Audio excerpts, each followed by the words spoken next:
एक बहुत ज़्यादा ज़रूरी चीज़ है कि पता होना चाहिए कि कब रुकना है और कब चेंज करना है। कई लोग होते हैं वो कोलू के बैल की तरह बस घूम रहे हैं, मेहनत कर रहे हैं कि सर मैं तो 3 साल से कर रहा हूँ, मेरा तो क्लियर ही नहीं हो रहा, प्री क्लियर नहीं हो रहा।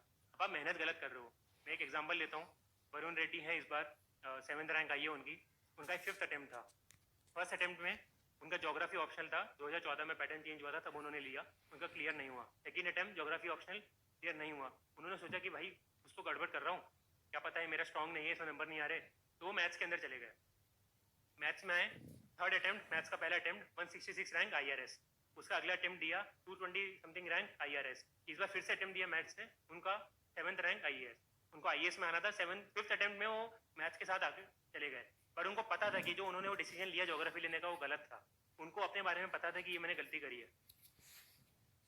सेम चीज़ मैं आप लोगों के साथ बोलना चाहूँगा कि आप भी ऐसा नहीं कि बस लगे पड़े हैं, किसी की बात सुन नहीं रहे हैं, थोड़ा रुकिए, आराम से सांस लीजिए, समझिए कि मैंने क्या गलती कर रहा हूँ, कहाँ गलती कर रहा हूँ और उसको कैसे सही कर सकता हूँ, और जितनी जल्दी सही कर सकते हैं उतना आपके लिए अच्छा होने वाला है।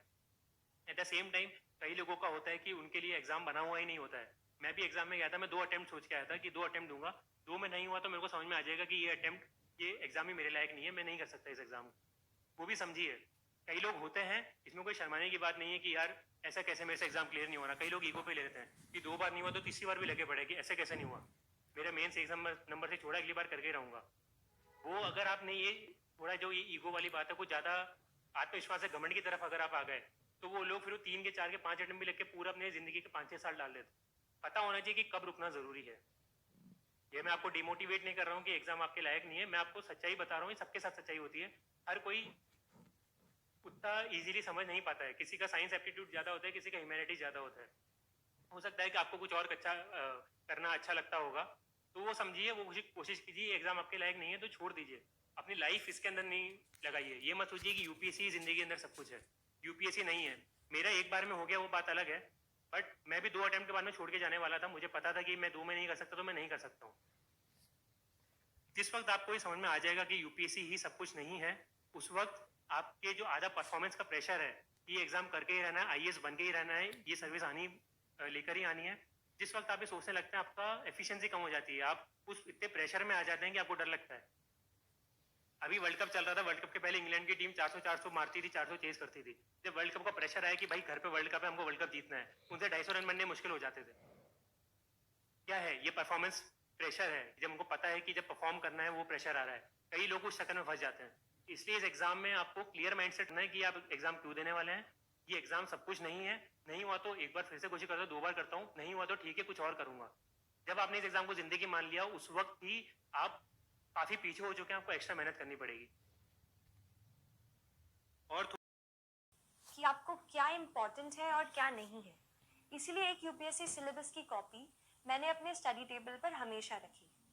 उसके साथ ऑर्गेनाइजेशन ऑफ नोट्स एक दूसरा पॉइंट है जिस पे आपको सबसे ज़्यादा काम करने की ज़रूरत है, क्योंकि मैंने भी यही किया। अपने नोट्स को मैंने अपने सिलेबस को अलग अलग टॉपिक्स में हम डिवाइड जैसे कर लेते हैं वैसे डिवाइड किया, और हर टॉपिक को मैंने एक अलग फोल्डर बनाया। तो उससे रिलेटेड जो भी मुझे एडिटोरियल कहीं न्यूज़पेपर में या कहीं इंटरनेट पे ऑनलाइन मैंने उसके बारे में पढ़ा, तो वो सारा मटेरियल मैंने उस एक फोल्डर में डाल दिया। उससे ये हुआ कि जब मैंने रिवीजन करने की कोशिश की तो I found everything at one place. तो एक ये चीज़ है कि अपने नोट्स को आप अच्छे से ऑर्गेनाइज करें।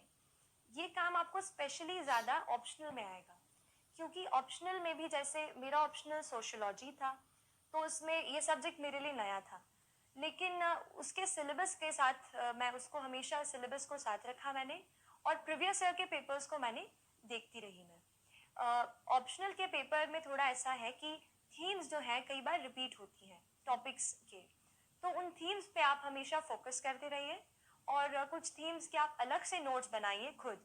मैंने कोशिश की कि मैं खुद अपने नोट्स रेफरेंस बुक से बनाऊं, क्योंकि जब मैं खुद उसको लिख लेती थी तो जो अंडरस्टैंडिंग है वो मेरी बेटर हो जाती थी।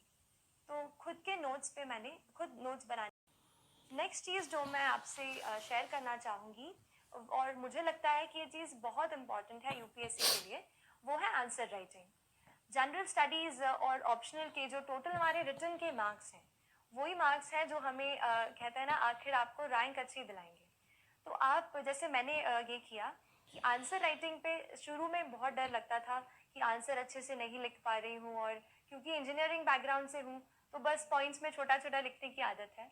लेकिन जैसे सोशियोलॉजी ऑप्शनल है, आपको डिटेल में सब बताना पड़ता है, और जनरल स्टडीज़ हैं, कुछ डेफिनेशंस रहती हैं, तो मुझे भी शुरू में काफ़ी डर लगता था आंसर्स लिखने से। लेकिन इस डर पे थोड़ा सा मैंने काबू करने की कोशिश की, और हर रोज़ एटलीस्ट 1 से 2 आंसर मैंने रोज़ लिखने की कोशिश की।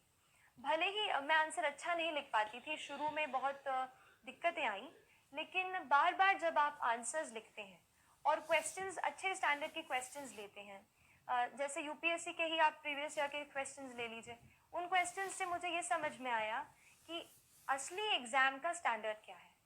तो ये चीज़ मैंने की, एक दो मैं रोज़ लिखती थी, और उसके बाद फिर मैंने कुछ टेस्ट सीरीज़ ज्वाइन की, जिसमें मैं हर संडे को कोई एक टॉपिक रहता था जिसको मैं पूरे वीक में पढ़ती थी, और वही टॉपिक्स के मैं आंसर्स लिखती थी।